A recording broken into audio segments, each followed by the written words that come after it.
Hello students and my dear friends, I'm Dr. Shalini Shukla and today is 7th of July 2020, Tuesday. So let's start with Business Standard Daily News Analysis. Inspiration of the day is make your life simple but significant. In today's discussion, we are going to cover these articles. Let's start with article number 1 given on page number 1. Reliance Sterlite TechM set to power next gen networks. This news is all about the development of the virtualized 5G network that India is actually going to roll out. तो तीन बड़ी company Anil Ambani Agarwal run Sterlite Technologies, Reliance Industry Control, Redisys, and Tech Mahindra. All these companies are going to develop the software, manufacturing, and system integration capabilities to power the building of next generation virtualized 5G telecom network. This news is little bit technical, so I'll try to make it simple as much as I can do.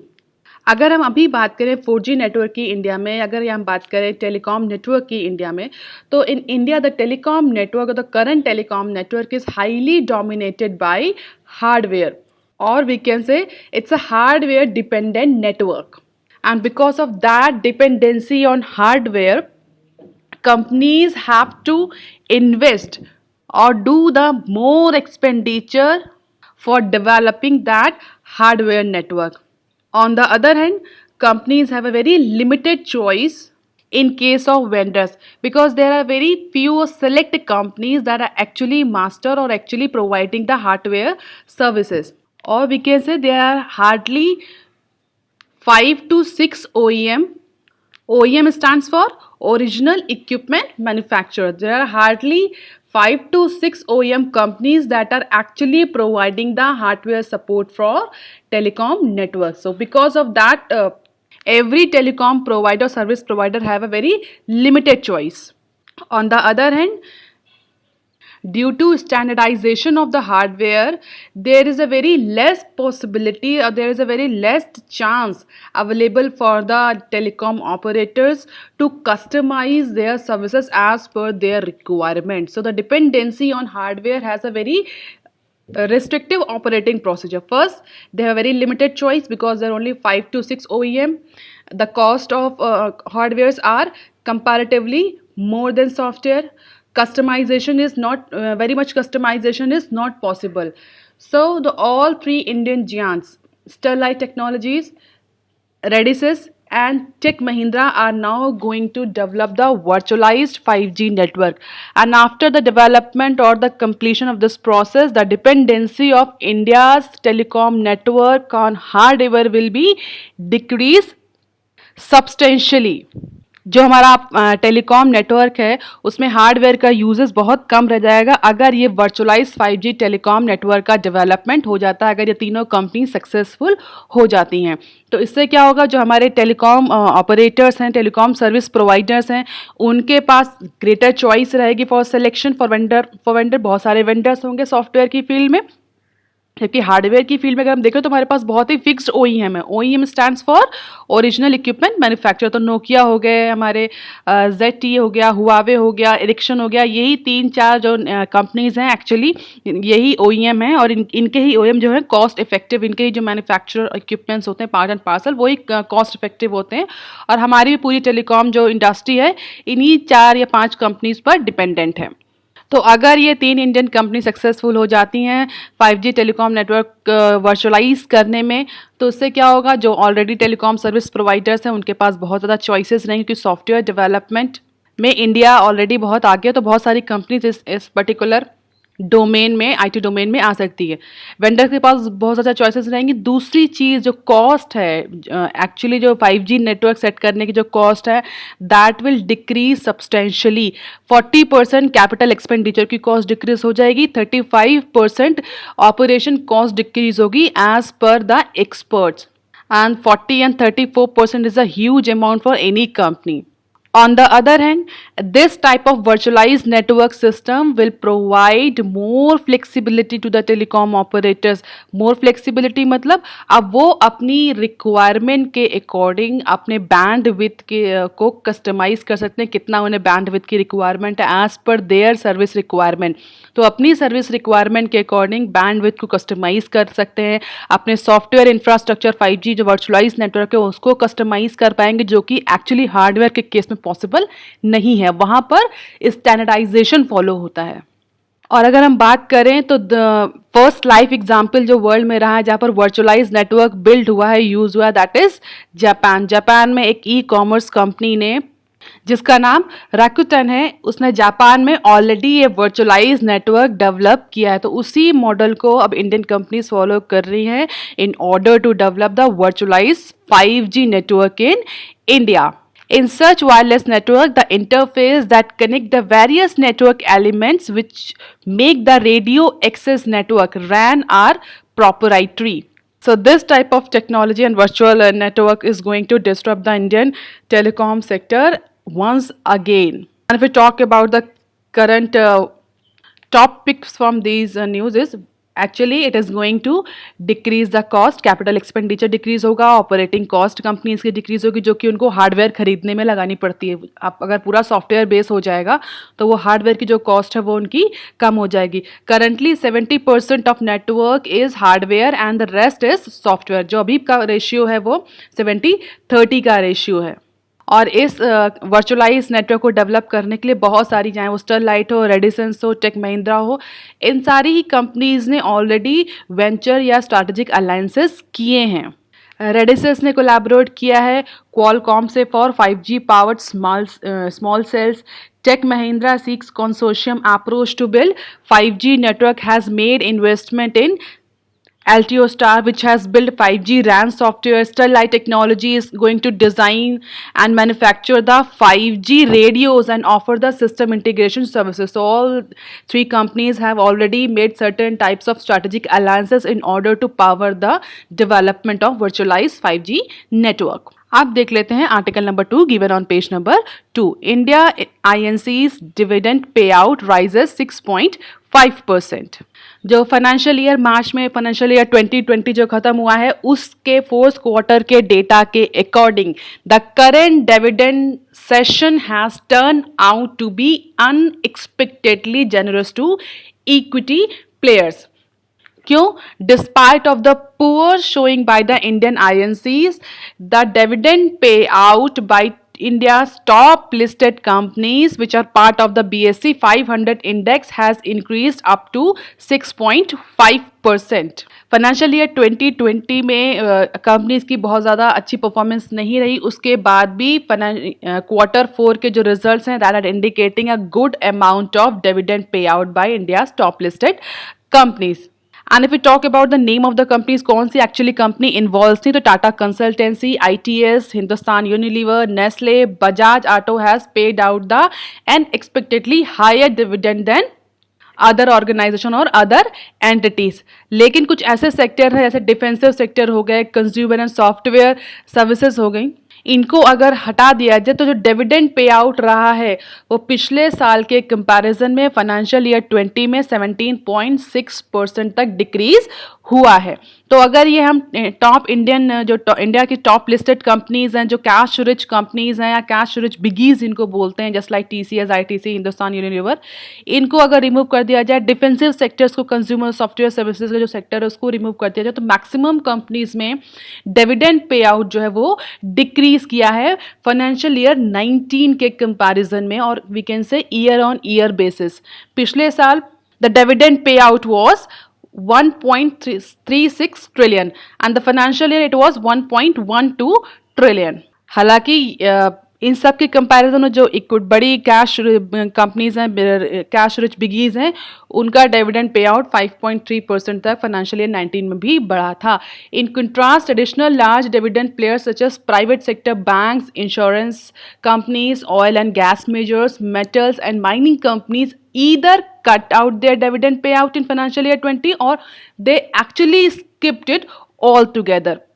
तो हमारी जो basically financial sector है या बड़ी जो oil gas measures metal and mining companies हैं, इन्होंने अपना डिविडेंड पे आउट कट किया है या तो बिल्कुल भी पे नहीं किया, क्योंकि बैंकर्स के जो एक्चुअली एक्सपर्ट्स हैं, उन्होंने जो रेगुलेटर्स हैं, उन्होंने पहले ही बैंक और इंश्योरेंस कंपनीज को एडवाइस कर दिया था कि इस पर्टिकुलर फाइनेंशियल ईयर में there are chances to spike in the bad loans increase कर सकते हैं बिकॉज ऑफ द कोविड-19 pandemic. So banks and insurance companies are advise to actually reduce their dividend pay out for financial year 20 और to skip it all together. And mind it, student, this is the first dividend season since the investors have been mandated to pay tax on their dividend income. ये पहला ऐसा dividend का season है जो कि इस rule के बाद आया है कि जिसमें ये मैंडेटरी कर दिया गया है कि डिविडेंड इनकम पर भी टैक्स पे करना है. इससे पहले क्या था, इससे पहले जो कंपनीज थी वो डिविडेंड डिस्ट्रीब्यूशन टैक्स पे करती थी, that used to be the 20.56%. But अब ये पहला सीज़न है, या बोल सकते हैं कि जब से ये रूल आया उसके बाद ये फर्स्ट डिविडेंड पे आउट का सीज़न है जिसमें डिविडेंड इनकम जो हुई है उस पर टैक्स पे करना है. पहले ये DDT टैक्स था जिसमें फिक्स्ड अमाउंट का डिविडेंड डिस्ट्रीब्यूशन टैक्स होता था, दैट इज 20.56% वो कंपनीज पे करती थी on their dividend pay out.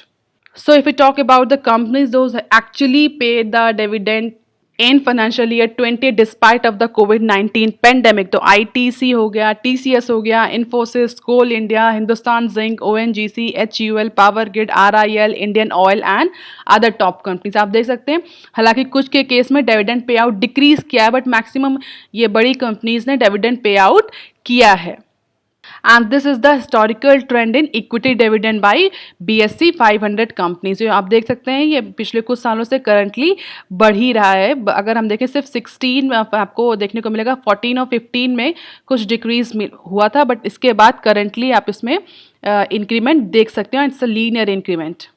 एक टर्म मैंने यहाँ पे स्किप कर दिया, डिविडेंड. हो सकता है आप में से बहुत सारे स्टूडेंट को पता हो डिविडेंड क्या होता है, बट मैं बहुत अगर सिंप्लीफाइड फॉर्म में बताऊँ कि क्या होता है. तो dividend is basically the pay out ratio, और we can say it's a financial term in which the company pays a certain percentage of net income to its shareholders in the form of dividend. तो company अपने net income से या net profit से जो भी amount proportion अपने equity share holders को पे करती है उसको डिविडेंड बोलते हैं. मतलब प्रॉफिट शेयरिंग जो कंपनी करती है कि हमें इतना प्रॉफिट हुआ तो उसका परसेंटेज हम आपको इतना देंगे क्योंकि आप हमारे शेयर होल्डर्स हैं, आप हमारे शेयर्स होल्ड करते हैं. शेयर मतलब हिस्सेदारी, तो चाहे वो लॉस हो चाहे प्रॉफिट हो, दोनों में हिस्सेदारी बनती है. इसीलिए और अगर सिंपल लाइन में अगर इसको डिफाइन करना चाहें तो dividend pay out is basically the measure of the percentage of net income that a company pays to its share holder in the form of dividend. And this dividend ratio and this dividend payout ratio is important because this dividend payout ratio tells the investors that how much of the company's profit are being given back to the shareholders, how company is performing, what is the probability of the company as a going concern. Should a shareholder keep the share of the company or it should be sell out? तो ये सारे जो decision होते हैं वो dividend के basis पे कई बार इन्वेस्टर्स लेते हैं. डिविडेंड अगर कंपनी दे रही है अपने इन्वेस्टर को तो क्लियर इंडिकेशन है कंपनी इज प्रॉफिटेबल. तो बड़ी बड़ी कंपनीज ने फाइनेंशियल ईयर 20 में अपने जो शेयर होल्डर्स हैं, इक्विटी शेयर होल्डर्स हैं, उनको डिविडेंड पे आउट किया है इन स्पाइट ऑफ द कोविड-19 सिचुएशन. आप देख लेते हैं article number 3 given on page number 2.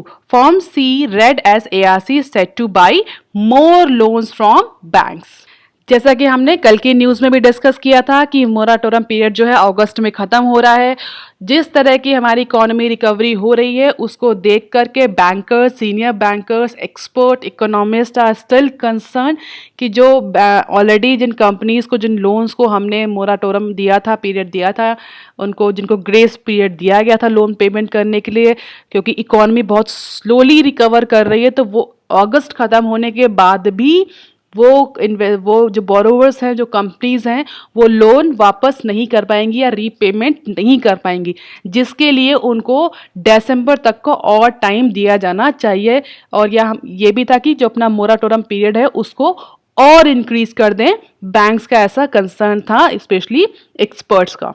तो आप उसी की कंटेक्स्ट में इस न्यूज़ को पढ़िए, जैसा कि एक्सपर्ट ऑलरेडी कह रहे हैं कि जो अगस्त में पीरियड खत्म हो रहा है, मोराटोरम पीरियड, उसके बाद there are high chances number of companies comes under the default category. इतना मोराटोरम देने के बाद भी इकोनॉमिक रिकवरी जो बहुत शार्प नहीं हुई, तो हो सकता है अगस्त के बाद बहुत सारी कंपनी या बहुत सारा लोन जो है वो डिफॉल्ट या बैड डेट की कैटेगरी में आ जाए। इवन अगर दिसंबर तक भी एक्सटेंड किया जाता है ये पीरियड, ये ग्रेस पीरियड या मोराटोरम पीरियड, उसके बाद भी बहुत सारी कंपनीज जो हैं वो डिफॉल्ट की कैटेगरी में आएंगी, क्योंकि वो इस कोविड-19 की सिचुएशन में सर्वाइव नहीं कर पाई। As per the credit rating agencies care rating, there is a significant decline in the scale of operations, deterioration in the asset quality, delays in debt services, weakened capital structure, debt service coverage ratio, and liquidity position. Because of all these deteriorating and recessionary conditions, companies are actually not going to recover very fast or very soon, जिसकी वजह से आगे आने वाले time में default companies का number बढ़ेगा, banks में एनपीएस का अमाउंट इंक्रीज होगा, और कुछ एक्सपर्ट तो ये भी कह रहे हैं कि ये सब्सटेंशियली इंक्रीज होगा। तो अगर ये प्रेडिक्शन है तो उसके हिसाब से आगे आने वाले मंथ्स में जो असेट रिकंस्ट्रक्शन कंपनीज है, जिनको एआरसीज भी बोला जाता है, all are expecting to see a sharp jump in their loan portfolio purchase from the banks. तब जितनी भी एसेट रिकंस्ट्रक्शन कंपनीज हैं उनको भी वो भी एक्सपेक्ट कर रही हैं कि अगर डिफॉल्ट कंपनीज का बढ़ता है, बैड लोन बढ़ता है बैंक का, तो उनका परचेज भी बढ़ेगा बैड लोन्स को लेकर के। अब यहाँ पर ये इस मैकेनिज्म को समझने से पहले ये समझना ज़रूरी है कि एक्चुअली ये असेट रिकंस्ट्रक्शन कंपनीज करती क्या हैं, ये होती क्या है। नाम से ही पता चल रहा है आपको, असेट रिकंस्ट्रक्शन कंपनीज। और अगर आपको याद हो तो मैं कई बार आपको बता चुकी हूँ कि बैंक्स के लिए, फाइनेंशियल इंस्टीट्यूशंस के लिए, उनके जो लोन होते हैं, जो वो लोन देते हैं, जो लोन क्रेडिट देते हैं बोरोवर्स को, कंपनीज को, एमएसएमईज को, वही लोन उनके असेट्स होते हैं। क्यों असेट्स होते हैं? क्योंकि वही लोन उनके लिए इनकम जनरेट करते हैं। जब वो लोन देते हैं बोरोवर्स को, तो वो उस पर कुछ इंटरेस्ट चार्ज करते हैं, और वही इंटरेस्ट उनकी इनकम होती है। तो जो इनकम जनरेट करता है वो असेट होता है। तो इसीलिए बैंक का जो लोन होता है उसको असेट बोलते हैं। बैंक्स के लिए लाइबिलिटीज़ क्या होते हैं? बैंक्स के लिए लाइबिलिटीज़ डिपॉजिट्स होते हैं, जो हमारे एफडी के फॉर्म में डिपॉजिट्स होते हैं, सेविंग अकाउंट्स में जो हमारे पैसे पड़े होते हैं, that all are the liabilities for the banks. क्यों लाइबिलिटीज़ होते हैं? क्योंकि जब भी डिपॉजिटर मांगेगा बैंक से, बैंक को with certain percentage of interest rate वो पैसा जो डिपॉजिटर है उसको वापस करना पड़ेगा, ऑनर करना पड़ेगा। तो इसलिए जो डिपॉजिट्स होते हैं एफडी के फॉर्म में, आरडी के फॉर्म में, सेविंग अकाउंट के फॉर्म में, वो सब बैंक्स पर लाइबिलिटीज़ होते हैं। तो अब जैसा कि नाम से आपको लग रहा है असेट रिकंस्ट्रक्शन कंपनीज, तो ये कंपनीज बेसिकली जो बैंक्स के असेट्स होते हैं उनका रिकंस्ट्रक्शन करती हैं, उनको रिकंस्ट्रक्ट करती हैं। कौन से असेट को रिकंस्ट्रक्ट करेगी? जाहिर सी बात है, बैंक अपना स्टैंडर्ड असेट जो कि इनकम जनरेट कर रहा है वो तो नहीं देंगे एआरसी को। वो असेट्स जो कि बैड लोन में कन्वर्ट हो चुका है, जो स्ट्रेस्ड असेट्स हैं, बैंक्स वो असेट्स, वो लोन एआरसीज को सेल आउट कर देते हैं, बेच देते हैं, जिसके बाद एआरसीज उस पर रिजोल्यूशन करके रिकवरी करती हैं। बैंक्स कुछ अमाउंट में, एआरसी कुछ अमाउंट में बैंक से वो लोन खरीद लेते हैं, और फिर एआरसीज उस पर रिजोल्यूशन करके उस पर जितनी मैक्सिमम रिकवरी आए, डिफरेंट ऑप्शंस होते हैं, तो उसे सेल आउट कर दें या रिकवर करें, बहुत सारे ऑप्शन एआरसीज के पास होते हैं। उसको यूज़ करते हुए एआरसीज जितनी ज़्यादा रिकवरी कर पाएंगी उतना ही उनका अच्छा प्रॉफिट होगा। जाहिर सी बात है, जो बैंक्स होंगे जब वो एआरसीज को लोन बेचते हैं, अपना बैड लोन बेच रहे हैं, अपने स्ट्रेस एसेट्स बेच रहे हैं, या अपने एनपीएस बेचते हैं, तो वो डेफिनेटली, अगर वो 1000 करोड़ का लोन है जो कि एनपीए हो गया है, तो एआरसी उसको 1000 करोड़ में नहीं खरीदने जा रही है, कुछ कम अमाउंट में बैंक नेगोशिएट करके बेचते हैं। पूरा 1000 करोड़ तो एआरसी खरीदेगी नहीं उस लोन के लिए, और बैंक्स भी ये जानते हैं कि वो 1000 करोड़ में वो लोन बिकेगा नहीं, और बैंक से पूरा 1000 करोड़ वापस भी नहीं होना। जब जहाँ पूरा 1000 करोड़ उनका एनपीए हो गया है, पूरा 1000 करोड़ जा रहा है, तो बैंक्स ये सोचते हैं कि इवेंचुअली कुछ अमाउंट, मैक्सिमम अमाउंट जो वो उससे रिकवर कर सकें। तो ये नेगोशिएशन के बेसिस पर होता है एआरसीज और बैंक्स में कि वो कितना नेगोशिएट कर रहे हैं। अगर 1000 का लोन है तो 500 करोड़ में बेच रहे हैं, या 550 करोड़ में बैंक्स बेच रहे हैं, तो एटलीस्ट हाफ अमाउंट जो लोन का था वो तो रिकवर बैंक्स का हो जाता है, बैंक्स की बुक क्लियर हो जाती है। एआरसीज के पास क्या होता है कि उन्होंने 1000 करोड़ का लोन 500 करोड़ में खरीद लिया, अब वो उस पर जितना उसको रिजोल्यूशन के थ्रू जितना अमाउंट रिकवर कर पाएंगी वो उनका प्रॉफिट होगा। तो basically asset reconstruction company bank से बैड लोन को लेकर के उसका रिजोल्यूशन करती हैं। प्रमोटर्स और कंपनी के जो प्रमोटर्स हैं वो अभी ये कह रहे हैं कि एआरसीज जो हैं वो जानबूझ के डेट रेजोल्यूशन प्रोसेस को डीले कर रही हैं, क्योंकि जितना डीले हो जाएगा डेट रेजोल्यूशन एआरसीज को उतना ज़्यादा फायदा होगा। तो जो कंपनी जिन्होंने बैंक्स ने जो लोन बेचा है एआरसीज को, उस लोन के उस कंपनी जो डिफॉल्ट हुई है उसके कुछ प्रमोटर्स होंगे, वो प्रमोटर्स भी ये चाहते हैं कि भैया इसका रिकंस्ट्रक्शन या रिजोल्यूशन जल्दी एआरसी करे, जिससे कि प्रमोटर्स को जो क्रेडिटर्स हैं उनको जितना उनका पार्ट हो जल्दी मिले। तो प्रमोटर्स का ये कहना है कि एआरसी इंटेंशनली जो डेट रेजोल्यूशन प्रोसेस है, जो बैड लोन उन्होंने खरीदा उसको डीले कर रही है in order to generate the higher process, और जिससे जो कंपनीज हैं जो ऑलरेडी एआरसीज के पास हैं उसके ऑपरेशन और लॉन्ग टर्म वायबिलिटी पर फिर क्वेश्चन मार्क बन रहा है, ऐसा प्रमोटर्स का कहना है। एआरसीज का अपना इस पे अलग पॉइंट ऑफ व्यू। एआरसीज कह रही है कि जैसे ही मोराटोरियम लिफ्ट होगा, एआरसीज का एक्सपेक्टेशन और even every economic expert are expecting this कि जैसे ही मोराटोरियम पीरियड खत्म होगा उसके बाद तुरंत जो नंबर ऑफ कंपनीज डिफॉल्ट होंगी उसका नंबर बढ़ेगा, डिफॉल्ट लोन का अमाउंट बढ़ेगा और बैंक्स का एनपीए बढ़ेगा। तो एआरसीज अब अपने बिजनेस में शार्प इंक्रीज देख रही हैं इन अपकमिंग टाइम। और जो प्रमोटर्स हैं उनका अपना अलग उनकी अपने कंसर्न है। They are saying that they want time bound resolution process of debt held by all ARCs, because delaying in the debt resolution process impacting the company's profitability, company's financial viability and long term viability in operations of the company. So the promoters are expecting RBI to intervene and must provide the time bound resolution by ARC mandatory. तो promoters RBI से कह रहे हैं कि आप time bound resolution process कर दीजिए या resolution boundation मैंडेटरी कर दीजिए एआरसीज के लिए, जिससे कि जो एआरसीज बेसिकली जितना लॉन्ग टर्म खींच कर ले जाती हैं रेजोल्यूशन प्रोसेस को उतना लॉन्ग टर्म ना ले जाए, क्योंकि एआरसीज के लिए जितना देर से रेजोल्यूशन करेंगे, जितना लंबा रेजोल्यूशन करेंगे उनका प्रॉफिट उतना ज़्यादा होगा। As per the CARE rating, the credit quality of the companies rated by firms has declined to 26 quarter low in the first quarter of financial year 2021। तो सारी क्रेडिट रेटिंग एजेंसीज ने भी credit worthiness, credit quality of the companies को भी decrease किया है। Expert का भी यही कहना है कि आने वाले टाइम में जैसे ही मोराटोरियम पीरियड खत्म होगा वैसे ही number of default loans, NPAs and number of default companies will increase. So ARCs are getting prepared for these types of situation and increase in their business into upcoming months. अब देख लेते हैं article number 4 given on page number 5. First drone after 2018 regulations take off. Pune based Quidditch Innovation Labs along with Astria Aerospace completed the first no permission, no takeoff or NPNT compliant drone flight in Tumakuru. अब यहाँ पर कुछ जो terms हैं that are very important.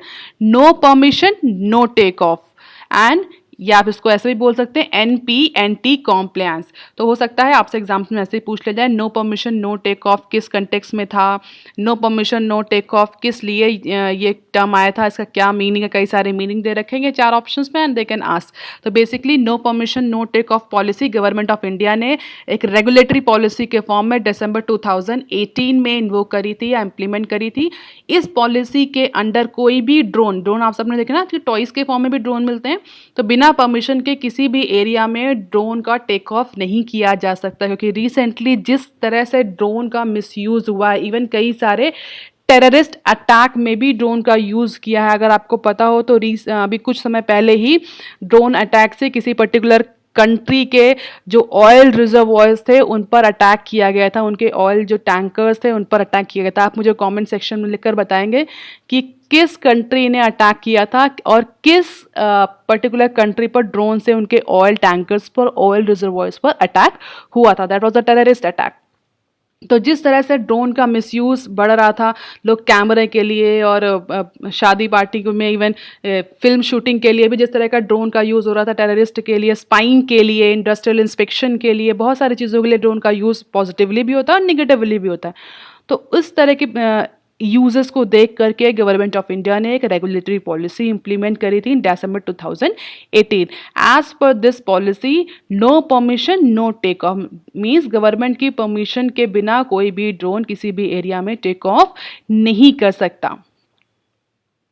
So currently Pune based company ने, innovation lab ने NPNT compliance drone को fly किया। That is the first NPNT compliant drone. So, curb on flying of the drone without permission is the essential reason behind the compliance mechanism being put in place, said the Neil Mehta, the co-founder and director of Bangalore headquarter Astria Aerospace. And if you talk about the permission, किस किस काम के लिए drone को permit किया गया है, तो आप देख सकते हैं इंडस्ट्रियल इंस्पेक्शन के लिए, जियो स्पेशल सर्वेस के लिए, एग्रीकल्चर सर्वेस के लिए, जनरल सर्वेलांस के लिए एंड सिक्योरिटी पर्पस के लिए, और स्पेशली इन ग्रीन जोन्स जहाँ पर ड्रोन को टेक ऑफ करने की या फ्लाई करने की परमिशन है, केवल उन्हीं जोन्स में इस तरह की पॉजिटिव एक्टिविटीज़ के लिए, आप बोल सकते हैं गुड यूज़ के एक्टिविटीज़ के लिए, सोशल एक्टिविटीज़ के लिए केवल आप इसे यूज़ कर सकते हैं। Discharge of material, package delivery via drone is still not permitted. Recently आपने सुना होगा कि ड्रोन डिलीवरी करेगा अमेजोन में, और कई सारी कंपनीज ने ये डिसाइड किया था कि वो ड्रोन से डिलीवरी करेंगे, जो स्पेशली उनके कोरियर्स हैं।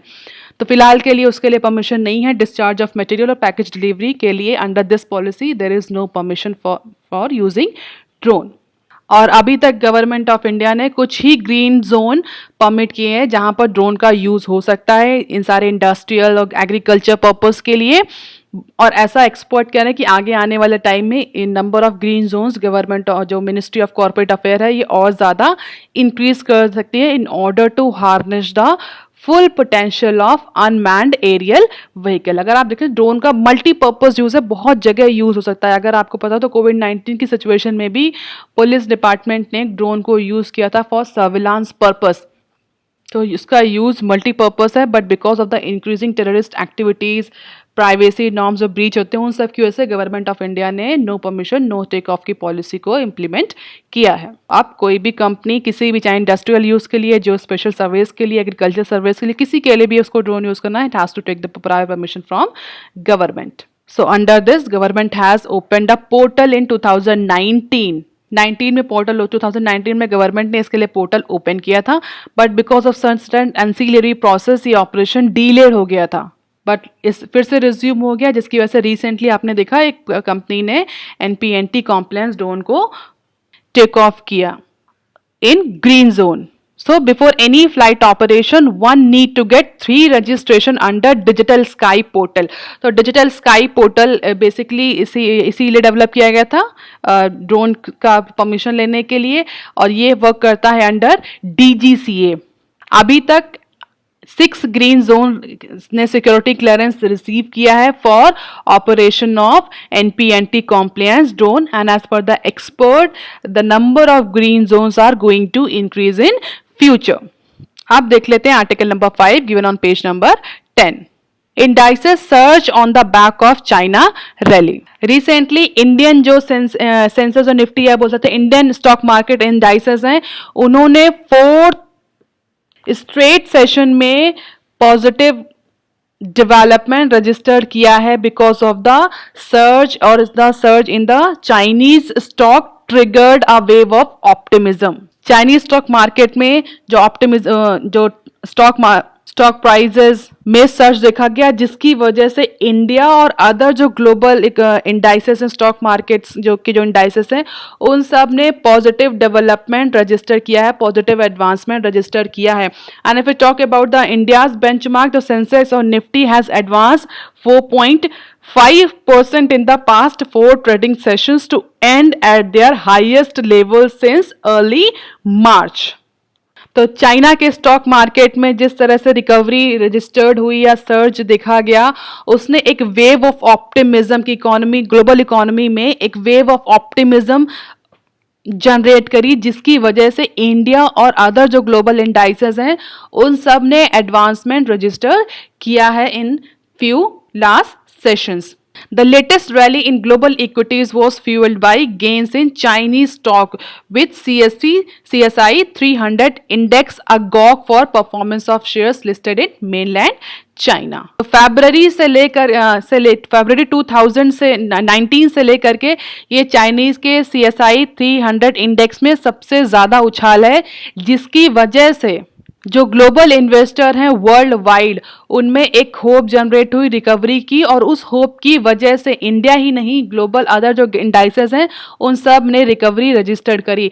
इंडिया की अगर हम बात करें तो India's 50 share Nifty ended the session at 10,763.65, up from 156.30 points or 1.47%. On the other hand, Sensex rose approximately 1.29% and end at 36,487.28 points. तो positive economic data, surge in Chinese stock exchange, strong US job numbers during the last week helps the investors to overlook the rising COVID-19 cases, but to have the positive sentiments towards the economic recovery and the availability of cheap liquidity. तो जिस तरह से positive economic data आ रहा है, US में जो job numbers बढ़ रहे हैं, चाइना की जो इंडाइसेस है उसने ग्रोथ रजिस्टर करी, उन सबको देखते हुए इन्वेस्टर्स ने फिलहाल के लिए जो कोविड-19 के केसेस बढ़ रहे हैं उस सिचुएशन को ओवरलुक करते हुए रिकवरी की तरफ ज़्यादा फोकस किया, और जिसका इम्पैक्ट सीधा सीधा स्टॉक मार्केट में दिखा, इंडियन स्टॉक मार्केट में भी और ग्लोबल स्टॉक मार्केट में भी. जैसा कि हम ग्राफ में देख सकते हैं 4.5% का राइज देखा गया है पिछले लास्ट 4 सेशंस में. तो आप देख सकते हैं जून 30 और जुलाई 6 के बीच में ये कंटिन्यूअस इंक्रीज देखा गया है. और अगर बात नहीं कितने मूवर्स थे और कितने शेयर्स थे, डाउन कौन हुआ, किसके शेयर प्राइसेस ज़्यादा अप हुए, तो महिंद्रा, बजाज फाइनेंस, हिंडाल्को ने पॉजिटिव डेवलपमेंट रजिस्टर किया, पॉजिटिव चेंज रजिस्टर किया. On the other hand Bajaj auto, GAIL and Wipro was at their negative slot. आज के बिजनेस स्टैंडर्ड में पेज नंबर 4 पे एक रिकवरी का सेशन दिया हुआ है, इकोनॉमिक रिकवरी का सेशन, तो उसके ऊपर आप एक हल्का सा नज़र डाल सकते हैं. But although that is not very important. जो स्टूडेंट नॉलेज के पॉइंट ऑफ व्यू से देखते हैं ये वीडियो, वो देख सकते हैं. उसमें कुछ ग्राफ्स दिए हुए हैं जिसमें आप कितने ट्रैफिक का और गुड्स मूवमेंट का ग्राफ दिया हुआ, तो आप उसको देख सकते हैं किस तरह से इंडियन इकोनॉमी रिकवर कर रही है in spite of increasing covid cases. अब देख लेते हैं some other news clips. 50% pay cut at Bajaj Auto's Waluj plants. तो बजाज ऑटो का जो वालुज प्लांट है वहां पर अब एम्प्लॉयज का 50% सैलरी कट होने वाला है as per the news. Recently वहां पर कुछ कोविड-19 इन्फेक्टेड केसेस देखे गए थे. अगर हम बात करें प्लांट की तो approximately 800 people employed by Aurangabad plant, जिसमें से 250 employees were infected with the corona virus and 5 Covid induced death हुई थी बजाज की ऑटो की असेंबली यूनिट में, जिसके कारण 1 वीक से लेकर 15 वीक तक वहां पर अप्रॉक्सीमेटली 9 डेज का लॉकडाउन रहा था उस यूनिट में. और अब as per the officials Bajaj auto is going to is going to cut the salary up to 50% for their employees. And because of the increasing COVID-19 cases, the local authorities have decided to lock down the city and the industrial area during July 10 to 18. और इस 8,000 लोगों में कुछ contractual employees हैं, कुछ permanent employees हैं.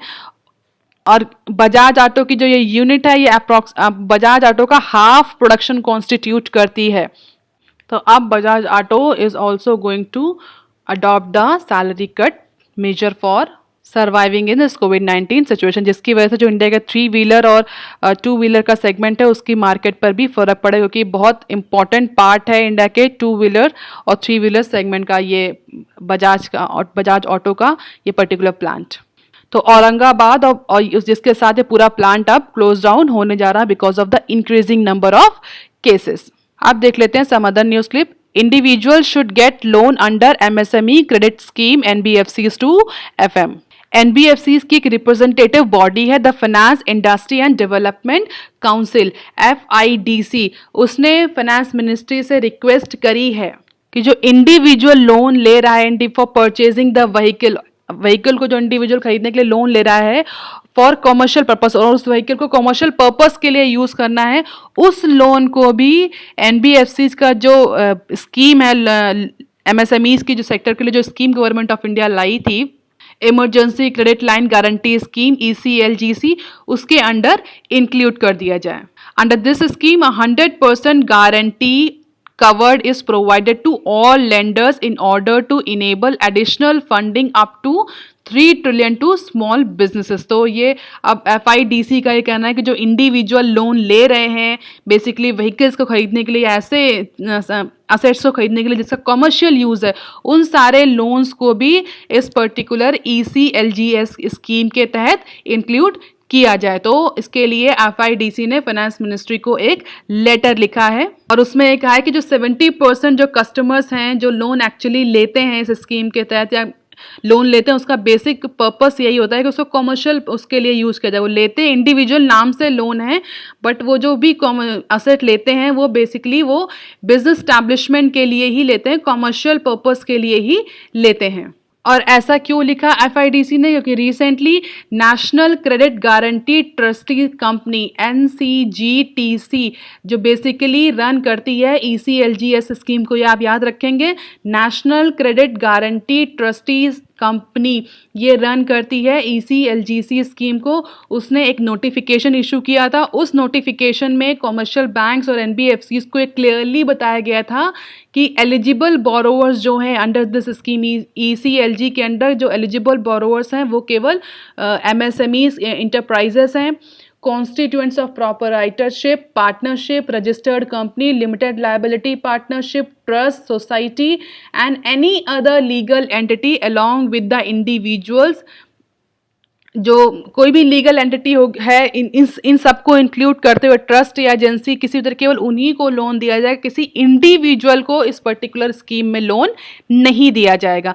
जिसके लिए FIDC ने फाइनेंस मिनिस्ट्री को लिखा है that most loan extended to NBFCs to individual for vehicle purpose, especially for commercial use, do not get refinanced under Mudra as the loan amount is either above 10 lakhs or interest spread is higher than the mandated। तो इसके लिए अब इस particular representative body ने finance ministry को letter लिखा है। तो लेट्स सी इस पे क्या डिसीजन आता है। Next news is MF distribution पे outs eight 3 years low। So the income of mutual funds distribution decline in financial year 20 as a gross amount paid by fund houses slipped to a 3 years low of approximately 6,134 crore. The payout were 22% lower than the previous year. तो previous year comparison में जो mutual fund distribution का पे out है वो 22% तक fall किया है और ये पिछले 3 सालों में सबसे लो अमाउंट है या लो पे आउट है। अगर आप इसको ग्राफ में देखना चाहें तो आप देख सकते हैं फाइनेंशियल ईयर 16 से लेकर फाइनेंशियल ईयर 20 तक का ग्राफ दिया हुआ है, जिसमें इस पर्टिकुलर फाइनेंशियल ईयर 20 में फॉल आपको सबसे ज़्यादा देखने को मिलेगा, जबकि 19 और 18 में आप कंटिन्यूसली अब 16 से देखें तो 19 तक देयर इज अ इंक्रीमेंट हो रहा है। हालांकि 19 में 18 के कंपैरिजन में कुछ फॉल हुआ है, बट 20 में ये फॉल 22% तक हुआ है। पिछले 3 सालों में सबसे ज़्यादा फॉल, अगर आप देखें 18 से लेकर 20 तक, सबसे ज़्यादा फॉल देखा गया है म्यूचुअल फंड डिस्ट्रीब्यूशन पे आउट्स में। जो मार्केट पार्टिसिपेंट्स हैं वो कह रहे हैं ये बहुत सारे रीजंस हैं इसकी वजह से ये जो पे आउट है ये लो हुआ। There is not only one reason, there are number of reasons and they are interplays causing this mutual distribution pay out decline. As per the executive officer of Sri Kave Wealth, the fund houses are basically looking to control the cost by rationalizing the commission-linked structure. As more fund houses get listed, the commission may fall further because mutual funds will look at further optimizing their overall cost. Other experts are saying there is a nudge towards the direct channel. The value of assets are also falling, and because of other reasons, there is a decline in the mutual fund distribution payout. That's all for today, students. You can join my Telegram channel for PDF, and you can follow me on Twitter and ResearchGate. If you have any query and suggestion, please write on comment section below. Thank you so much. Please like, share, and subscribe.